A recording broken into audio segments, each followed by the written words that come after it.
Hello दोस्तों, welcome to my channel study material. और देखिए आज की वीडियो काफ़ी महत्वपूर्ण है क्योंकि आज की वीडियो में हम चाइल्ड डेवलपमेंट एंड पेडागोजी को लेकर हम बात करेंगे। यानी कि आपकी सीडीपी जो आपके एग्ज़ाम में पूछी जाती है, चाहे वो रीट का हो या फिर आपका टेट का एग्ज़ाम हो या फिर किसी भी टीचिंग एग्ज़ाम हो।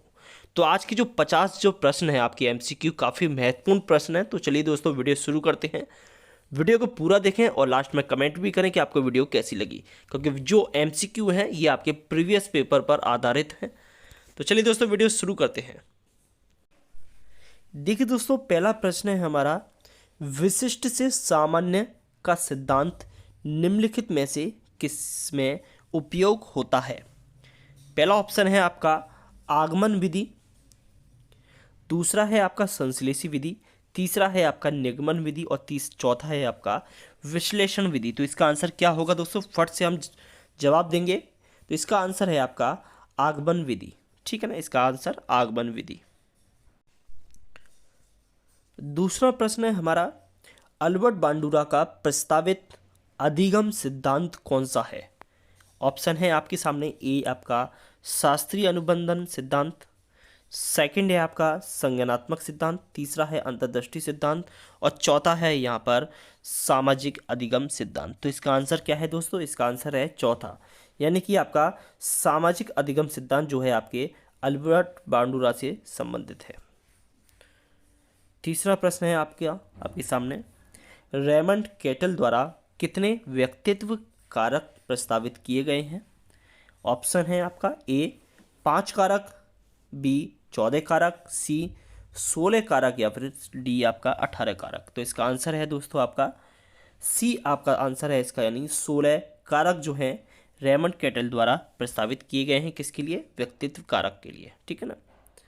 चौथा प्रश्न है आपका, एक व्यक्ति में एक समय पर दो विपरीत इच्छाओं का होना क्या कहलाता है। यानी कि एक समय दो विपरीत इच्छाएं होती हैं, एक अलग डायरेक्शन की होती है, एक अलग डायरेक्शन की होती है। तो इनमें से ऑप्शन क्या हो सकता है, ए द्वंद्व या फिर बी चिंता, सी आपका कुंठा या फिर डी दबाव। क्या आंसर है इसका, इसका आंसर है दोस्तों द्वंद्व। क्या आंसर है, यानी कि एक समय दो विपरीत इच्छाओं का होना आपका द्वंद्व कहलाता है। चिंता क्या होती है, चिंता किसी चीज़ को लेकर आपको चिंता है, भविष्य को लेकर चिंता है, इसमें विचार नहीं होते। ठीक है ना। नेक्स्ट क्वेश्चन है आपका, निम्नलिखित में से कौन सा सिद्धांत स्टीफन कोरे से संबंधित है। कौन सा सिद्धांत स्टीफन कोरे से संबंधित है। तो इसका आंसर क्या हो सकता है, ए आधारभूत अनुसंधान, बी व्यवहारात्मक अनुसंधान, सी है आपका वैज्ञानिक अनुसंधान और डी आपका क्रियात्मक अनुसंधान। क्या आंसर हो सकता है, तो इसका आंसर है दोस्तों डी इसका आंसर है, यानी कि क्रियात्मक अनुसंधान जो है वो स्टीफन कोरे नाम के वैज्ञानिक हैं उनसे संबंधित है। नेक्स्ट क्वेश्चन, निम्नलिखित में से उपचारात्मक शिक्षण किस प्रकार के बालकों के लिए उपयुक्त होता है। ए तीव्र अधिगमकर्ता के लिए, बी मंद अधिगमकर्ता के लिए, सी प्रतिभाशाली बालक के लिए, डी सृजनात्मक अधिगमकर्ता के लिए। क्या आंसर हो सकता है, तो इसका आंसर है दोस्तों मंद अधिगमकर्ता के लिए। किसके लिए, मंद अधिगमकर्ता के लिए जो है उपचारात्मक शिक्षण उपयोगी होता है।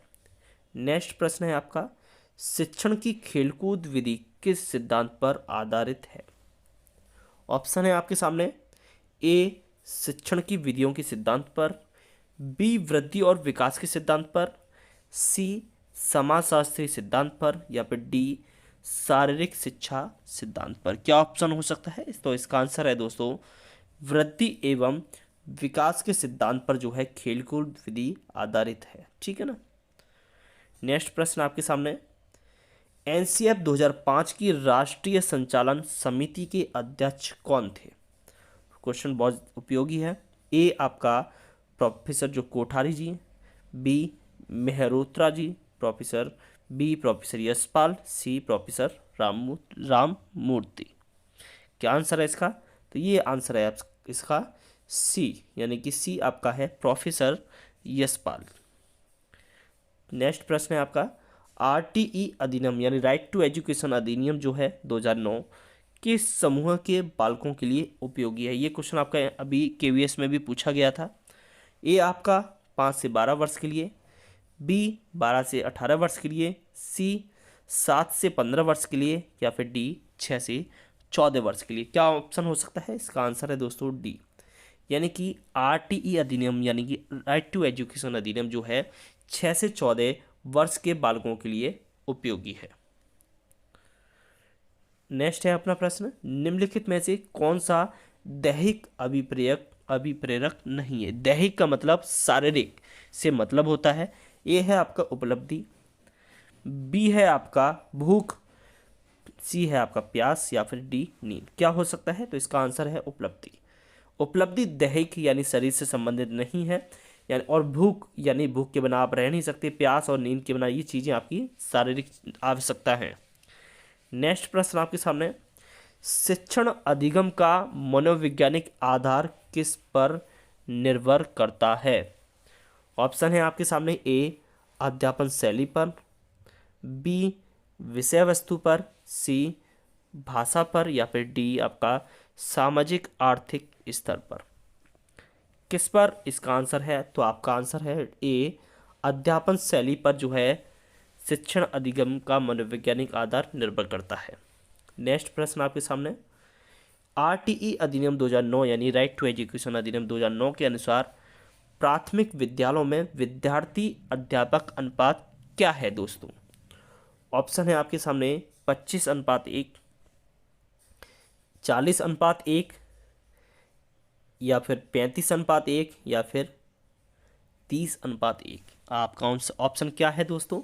तो ये है आपका 30:1, यानी कि एक शिक्षक बराबर आपके 30 बालक। ये प्राथमिक है। ये है आपका उच्च प्राथमिक का 35 बालक पर एक शिक्षक, ठीक है ना। नेक्स्ट है आपका 13वां क्वेश्चन, मध्यावधि परीक्षा निम्न में से किसका एक उदाहरण है? ए ऑप्शन है आपका रचनात्मक मूल्यांकन का, बी है आपका मानक संदर्भित मूल्यांकन का, सी है आपका योगात्मक मूल्यांकन, या फिर डी नैदानिक मूल्यांकन। क्या ऑप्शन हो सकता है? तो इसका आंसर है योगात्मक मूल्यांकन। क्या आंसर है इसका? योगात्मक मूल्यांकन।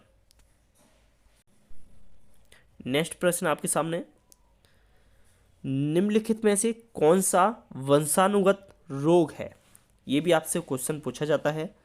ए आपका एडीएचडी, बी फेनिलकीटोन्यूरिया, सी है एचआईवी एड्स, या फिर इनमें से कोई नहीं। क्या ऑप्शन है इसका? तो इसका ऑप्शन है फेनिलकीटोन्यूरिया जो है आपका वंशानुगत रोग है।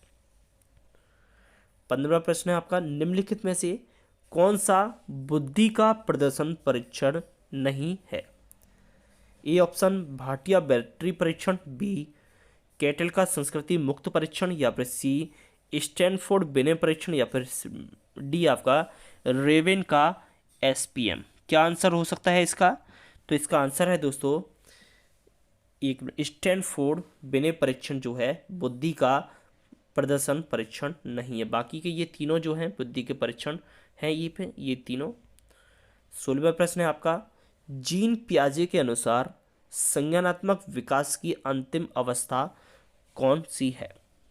क्वेश्चन काफ़ी चुन चुन कर लगाए हैं दोस्तों, आप क्वेश्चन का लेवल भी देख सकते हैं। ए सांवेदिक पेशी अवस्था, बी अमूर्त अवस्था, अमूर्त संक्रियात्मक अवस्था, सी उच्च संक्रियात्मक अवस्था, या फिर डी मूर्त संक्रियात्मक अवस्था। ये कौन सी अंतिम है? तो इसका आंसर है दोस्तों अमूर्त संक्रियात्मक अवस्था, ये अंतिम अवस्था है। 17वां प्रश्न है आपके सामने, व्यक्तित्व का मनोविश्लेषणात्मक सिद्धांत किसने प्रतिपादित किया? ए ऑप्शन आपके सामने अब्राहम मैस्लो होगा, बी सिगमंड फ्रायड ने, सी कार्ल रोजर्स, या फिर डी जीन पियाजे। क्या आंसर हो सकता है? तो इसका आंसर है दोस्तों बी आपका यानी सिगमंड फ्रायड ने जो है मनोविश्लेषणात्मक सिद्धांत प्रस्तुत किया। 18वां क्वेश्चन, बहुबुद्धि का सिद्धांत किसने प्रतिपादित किया? ए हॉवर्ड गार्डनर ने, बी जीन पियाजे ने, सी डेविड वेसलर ने, या फिर डी एरिक्सन ने। क्या आंसर हो सकता है? तो इसका आंसर है दोस्तों हॉवर्ड गार्डनर ने जो है आपका क्या दिया, बहुबुद्धि का सिद्धांत दिया। नेक्स्ट प्रश्न है आपका, पुरस्कार और दंड के माध्यम से सीखना अधिगम के किस सिद्धांत से संबंधित है? ए ऑप्शन सामाजिक अधिगम से, बी क्रिया प्रसूत प्रसूत अनुबंधन से, सी शास्त्रीय अनुबंधन से, या फिर डी संज्ञानात्मक अनुबंधन से। तो इसका आंसर क्या है दोस्तों? इसका आंसर है आपका बी, यानी कि क्रिया प्रसूत अनुबंधन से पुरस्कार और दंड के माध्यम से सीखना संबंधित है।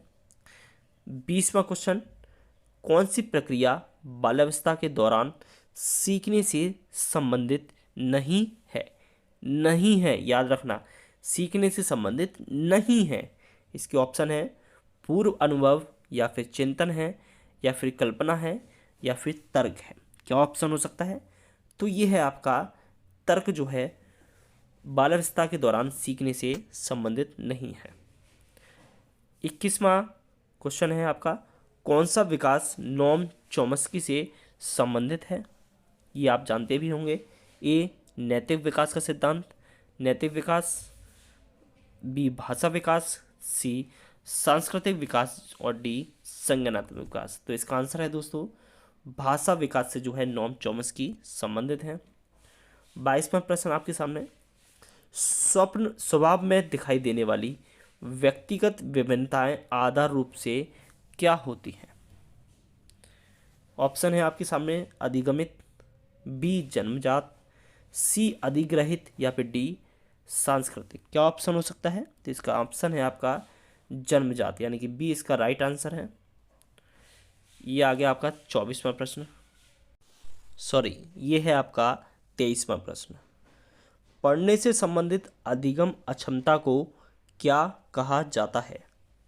ए डिसकैलकुलिया, बी डिसलेक्सिया, सी डिस्ग्राफिया, या फिर डी डिस्थाइमिया। ऑप्शन क्या हो सकता है दोस्तों? तो इसका आंसर है बी, जो है डिसलेक्सिया, जो है पढ़ने से संबंधित अधिगम क्षमता को दर्शाता है। नेक्स्ट प्रश्न आपके सामने, हेनरी मुरे और क्रिस्टियाना मॉर्गन द्वारा कौन सा परीक्षण निर्मित किया गया? ए वाक्यपूर्ति परीक्षण, बी 16 व्यक्ति आयाम, सी कथानक परीक्षण, या फिर डी चित्र कुंठा परीक्षण। तो इसका आंसर है कथानक संप्रत्यय परीक्षण। क्या आंसर है इसका? कथानक संप्रत्यय परीक्षण, जो है क्रिस्टियाना मॉर्गन और हेनरी मुरे द्वारा दिया गया। नेक्स्ट प्रश्न, वाक्यपूर्ति परीक्षण किसके द्वारा दिया गया? 25वां प्रश्न आपके सामने, तो इसका ऑप्शन है बी जीन पियाजे, B Hermann Ebbinghaus, C BF Skinner, या फिर डी मारिया मोंटेसरी। इसका आंसर है दोस्तों बी हरमन एबिंगहॉस द्वारा वाक्यपूर्ति परीक्षण दिया गया। 26वां प्रश्न, एक बालक की वृद्धि से कौन सा कारक संबंधित नहीं है? यहाँ पर नहीं है, यानी कि नॉट। ए पोषण, बी स्वास्थ्य, सी निद्रा, और डी अधिवास। तो इसका ऑप्शन है आपका डी अधिवास, जो है व्यक्ति बालक की वृद्धि से संबंधित नहीं है। 27वां प्रश्न आपके सामने, सृजनात्मकता चिंतन के कौन से प्रकार से संबंधित है? काफ़ी महत्वपूर्ण प्रश्न है। ए अत्यधिक चिंतन से, बी अधिक चिंतन, सी अभिसारी चिंतन, या फिर डी अपसारी चिंतन। तो इसका ऑप्शन क्या हो सकते हैं दोस्तों? इसका ऑप्शन है लास्ट डी, यानी अपसारी चिंतन से संबंधित है सृजनात्मकता चिंतन। आगे है आपका 28वां प्रश्न, मानसिक विमंदित शब्द को किस शब्द के साथ प्रतिस्थापित किया गया है? ए ऑप्शन बौद्धिक अयोग्यता, बी मानसिक कमजोरी, या फिर सी बौद्धिक पिछड़ापन, या फिर डी आपकी बौद्धिक प्रतिकूलता। क्या ऑप्शन है? इसका ऑप्शन है बौद्धिक अयोग्यता, जो है मानसिक विमंदित शब्द से संबंधित है। ए ऑप्शन इसका एकदम राइट है। नेक्स्ट प्रश्न आपके सामने, निम्न में से कौन बालकों के लिए अधिगम की प्रक्रिया नहीं है? नहीं है, यानी कि नॉट। ए प्रतिबिंबन, बी तर्क, सी परिपक्वता, या फिर डी परिकल्पना। क्या ऑप्शन हो सकता है? तो इसका ऑप्शन है दोस्तों सी, परिपक्वता जो है आपका बालकों के अधिगम की प्रक्रिया से संबंधित नहीं है। नेक्स्ट प्रश्न है, अधिगम में पुरस्कार व दंड की अवधारणा किसके द्वारा प्रतिपादित की गई है? ए जीन पियाजे, बी कोलर, सी पी.एफ. स्किनर या फिर डी अल्बर्ट बांडुरा। तो इसका आंसर है आपका बी.एफ. स्किनर, यानी सी जो है पुरस्कार व दंड की अवधारणा बी.एफ. स्किनर के द्वारा प्रतिपादित की गई है। 31वां प्रश्न आपके सामने, राइट टू एजुकेशन यानी आरटी अधिनियम 2009 के अनुसार प्रारंभिक शिक्षा का क्या अर्थ है? ए पहली से 8वीं कक्षा तक, बी प्रथम श्रेणी से पहले की शिक्षा, सी 8वीं से 12वीं तक की शिक्षा या फिर डी माध्यमिक शिक्षा। 31वां क्वेश्चन है, तो इसका आंसर है पहली से 8वीं तक की जो शिक्षा है, ए ऑप्शन इसका आंसर एकदम ठीक है। 32वां प्रश्न आपके सामने, राइट टू एजुकेशन अधिनियम यानी आरटीई अधिनियम के अनुसार शिक्षकों के लिए प्रति सप्ताह कितने घंटे हैं? तो 32वां प्रश्न, पहला ऑप्शन 40, बी 45, सी 42 या फिर डी 48। तो इसका आंसर क्या है? इसका आंसर है दोस्तों बी 45 जो है शिक्षकों के लिए प्रति सप्ताह घंटे पहले से ही निर्धारित है। 33वां प्रश्न, विशिष्ट समस्या के समाधान की समूह रचनात्मकता विधि को क्या कहा जाता है? ए ऑप्शन मस्तिष्क विप्लव युक्ति, बी स्वामित्व अधिगम युक्ति, सी समस्या समाधान युक्ति या फिर डी अन्वेषण युक्ति। क्या कहा जाता है? तो इसका ऑप्शन क्या है दोस्तों? इसका ऑप्शन है आपके सामने मस्तिष्क विप्लव युक्ति। ठीक। 34वां प्रश्न आपके सामने, अभिप्रेरणा किस प्रक्रिया से प्रत्यक्ष रूप से संबंधित नहीं है यानी कि नॉट? ए प्रगति तथा परिणाम का ज्ञान, बी अंतर्वैयक्तिक समायोजन, सी प्रशंसा तथा आलोचना या फिर डी आकांक्षा का स्तर। यह ऑप्शन है, इसका ऑप्शन है आपके सामने अंतर्वैयक्तिक समायोजन जो है अभिप्रेरणा से प्रत्यक्ष रूप से संबंधित नहीं है। ठीक है, बाकी की संबंधित हैं। 35वां प्रश्न हमारे सामने, बच्चों को मुफ्त और अनिवार्य शिक्षा का अधिनियम किस वर्ष के अंतर्गत आता है? अधिनियम के अंतर्गत आता है? ए 2009, बी 2012, सी 2005 या फिर डी 2006। ऑप्शन क्या है? इसका ऑप्शन है आपका ए 2009 के अंतर्गत। ठीक। 36वां प्रश्न आपके सामने, शिक्षा में क्रियात्मक अनुसंधान के विकास में किसने योगदान नहीं दिया? नोट याद रखना, ये नोट है। ए लेविन, बी बकिंगम, सी स्टीफन एम कोवे या फिर डी जीन पियाजे। इसका ऑप्शन क्या है? इसका आंसर है दोस्तों स्टीफन एम कोवे, इसका आंसर है सी, इसका आंसर है। 37वां प्रश्न, शिक्षा मनोविज्ञान में किस स्तर के मापन का न्यूनतम प्रयोग किया जाता है? ए क्रम सूचक मापनी, बी नामिक मापनी, सी आनुपातिक मापनी या फिर डी समान अंतराल मापनी। इसका ऑप्शन क्या है? इसका ऑप्शन है आपका बी नामिक मापनी। क्या आंसर है इसका? नामिक मापनी। 38वां प्रश्न है, निम्न मनोविज्ञान में से कौन बाल विकास के मनोवैज्ञानिक होगा यहाँ पर, इसे सही कर लेना, सिद्धांतों से संबंधित नहीं है? बाल विकास के सिद्धांतों से कौन सा मनोवैज्ञानिक संबंधित नहीं है? ए जीन पियाजे, बी अब्राहम मैस्लो, सी अल्बर्ट बांडुरा या फिर डी लेव वाइगोस्की। तो इसका आंसर है दोस्तों बी अब्राहम मैस्लो। ठीक। 39वां प्रश्न आपके सामने, आनुवंशिकता की भूमिका के अध्ययन के लिए कौन सी विधि वैध नहीं है? नोट, यहाँ पर भी नोट है, याद रखना। ए जुड़वा बच्चों का अध्ययन, बी अभिभावक बालक विश्लेषण, सी दत्तक ग्रहण अध्ययन या फिर डी समवयस्क समूह अध्ययन। उसका ऑप्शन क्या है दोस्तों? इसका आंसर है डी समवयस्क समूह अध्ययन। ठीक। 40वां प्रश्न आपके सामने, 40 प्रश्न हो चुके हैं। निम्नलिखित में से कौन पूर्व बाल्यावस्था की विशेषता नहीं है? नोट का याद रखना, नहीं है, ठीक है ना। ए पूर्व गृह आयु, बी अनुकरणीय आयु, सी प्रश्न करने की आयु, या फिर डी खेल की आयु। इसका ऑप्शन क्या है? इसका आंसर है ये खेल की आयु। ये पूर्व बाल्यावस्था की आयु नहीं है, ये अंतिम बाल्यावस्था की आयु है, ठीक है ना, उत्तर बाल्यावस्था की। 41वां प्रश्न, प्रकृति एवं पोषण विवाद निम्नलिखित में से किससे संबंधित है? ए आनुवंशिकी एवं वातावरण, बी व्यवहार एवं वातावरण, सी वातावरण एवं जीव विज्ञान, या फिर डी वातावरण एवं पालन पोषण। इसका ऑप्शन है वातावरण एवं आनुवंशिकी एवं वातावरण, ठीक है ना, इसका ए ऑप्शन है ठीक। 42वां, प्रतिभाशाली बालक की बुद्धि लब्धि कितनी होती है? ए 130, बी 140, सी 50, या फिर डी 120। इसका ऑप्शन है आपका बी यानी कि 140, ठीक।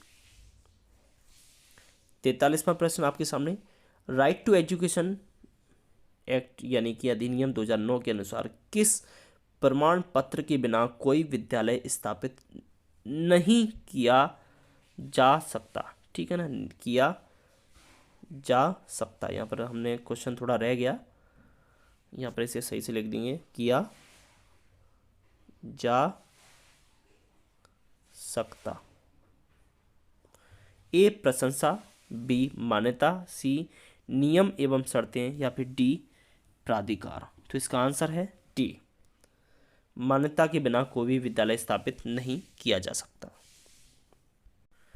44वां प्रश्न आपके सामने, फ्राइड के अनुसार व्यक्तित्व के प्राथमिक संरचनात्मक तत्व कौन कौन से हैं? ए ऑप्शन चेतन, अवचेतन, या फिर अचेतन, बी इदम अहम परायहम, सी आनंद के सिद्धांत, या फिर डी रक्षात्मक प्रतिक्रिया। तो 44वां का आंसर है बी ईद इदम अहम परायहम, ठीक। 45वां प्रश्न, स्थिर अवस्था बनाए रखने के लिए शरीर की प्रवृत्ति को क्या कहा जाता है? ए समस्थिति, बी संतुलन, सी बढ़ावा देना, या फिर डी प्रेरणा देना। ठीक है ना, इसका आंसर क्या है? इसका आंसर है आपका ए समस्थिति। 46वां प्रश्न आपके सामने, प्रतिभाशाली की पहचान करते समय हमें किसे प्राथमिकता देनी चाहिए? ए ऑप्शन है आपके सामने, ए माता पिता की राय, या फिर बी वस्तुनिष्ठ परीक्षा का परिणाम, या फिर सी शिक्षकों की राय, या फिर डी सामुदायिक दृष्टिकोण। तो इसका आंसर है बी यानी कि वस्तुनिष्ठ परीक्षा का परिणाम जो है इसे प्राथमिकता देनी चाहिए। 47वां प्रश्न है, जीवन अस्तित्व के संघर्ष और उत्तरजीविता की एक सतत श्रृंखला प्रस्तुत करता है। ये जो कथन है दोस्तों, ये कथन किसका है? ए डार्विन का है, या फिर बी जीन पियाजे ने दिया है, या फिर सी बीएफ स्किनर, या फिर कोई नहीं। क्या ऑप्शन है? इसका ऑप्शन है दोस्तों कि डार्विन का कथन है, जीवन अस्तित्व के संघर्ष और उत्तरजीविता की एक सतत श्रृंखला है। 48वां प्रश्न है आपके सामने, आत्मसातकरण का क्या अर्थ है? ए वर्तमान स्कीमा का उपयोग बाहर के जगत के विश्लेषण के लिए, या फिर बी बेहतर में बदलने के लिए, या फिर सी आंतरिक दुनिया के अनुकूल होना, या फिर डी इनमें से कोई नहीं। इसका आंसर है ए। इसका आंसर क्या है दोस्तों? इसका आंसर है ए, वर्तमान स्कीमा का उपयोग बाहरी जगत के विश्लेषण के लिए। 49वां प्रश्न है, शिक्षा के 3 प्रमुख आधार कौन कौन से हैं? ये क्वेश्चन ऐसा है कि बहुत से कैंडिडेट का, बहुत से अभ्यर्थियों को गलत हो सकता है। ऑप्शन बड़े ध्यान से आप इसे समझिए। ए शिक्षक छात्र पाठ्यक्रम, बी सिद्धांत शिक्षण उद्देश्य, सी शिक्षा क्रियाविधि या फिर शिक्षक, डी महत्व शिक्षक और वस्तुनिष्ठ। ऑप्शन क्या है? इसका आंसर है शिक्षक छात्र और पाठ्यक्रम जी है, ये जो हैं आपके शिक्षा के 3 प्रमुख आधार हैं। तो ये वेरी इंपॉर्टेंट, वेरी इंपॉर्टेंट जो है प्रश्न है दोस्तों, इसे रट लेना अच्छे से। 50वां प्रश्न है आपके सामने, डिसलेक्सिया किससे संबंधित है? ऑप्शन आपके सामने है, ए पढ़ने में कठिनाई से, बी गणित समझने में कठिनाई से, या फिर सी वर्तनी लिखने में कठिनाई से, या फिर डी प्रतिस्पर्धा में कठिनाई से। ऑप्शन क्या है इसका? ऑप्शन देखिए ए सही है, यानी कि पढ़ने में कठिनाई से संबंधित है डिसलेक्सिया। ये आपकी डिस्कैलकुलिया हो गई।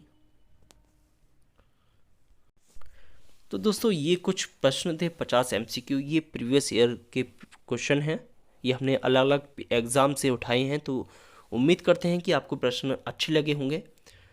तो ऐसे ही वीडियोस के लिए अगर आप चाहते हैं कि इसका नेक्स्ट पार्ट आए तो आप हमारे चैनल को सब्सक्राइब करें और कमेंट करके हमें ज़रूर बताएं, क्योंकि आपका कमेंट हमारे लिए बहुत मायने रखता है, आपका फीडबैक हमारे लिए बहुत मायने रखता है। तो दोस्तों आज की वीडियो में बस इतना ही। धन्यवाद। जय हिंद।